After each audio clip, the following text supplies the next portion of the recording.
Lambasingi to Paderu in between జీమడుగులలో ఉన్నాను. ఈ జీమడుగులలో చూడండి, ఇది సీజన్ కాదు అసలు. ఏప్రిల్లో ఫుల్ వర్షాలు. ఇక్కడ చూడండి నీళ్ళు ఎలా వాడుతున్నాయో. అసలు ఇక్కడ మే, జూన్, జూలై అయితే ఇంకా ఘోరంగా ఉంటాయంట వర్షాలు. మన సైడ్ అయితే ఇప్పుడు మాదైతే కడప సైడ్ ఏంటంటే ఎండలకు చేస్తాము. ఇక్కడైతే చూడండి వాన ఎలా పడుతుందో, కుంభాలుగా పడుతుంది. సౌండ్ చూసారా, లిటరల్లీ సౌండ్. దానికి తోడు ఏంటంటే అప్పుడప్పుడు పలకరించిపోయేదానికి వచ్చే ఉరుములో ఘోరంగా ఉంది వర్షం అయితే. ఇదేంటంటే మొత్తం హిల్లీ ఏరియా కదా, సో వర్షం అనేది ఎక్కువగా పడుతుందంట మామూలుగా అన్నారు. కానీ ఈ టైంలో అయితే పడదు.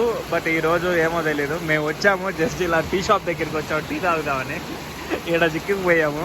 మా రూమ్కి పోవడం లేదు, ఈ యాడికి పోవడం లేదు. అలా అయిపోయింది మా బతుకు. చూసారా ఉరుములు.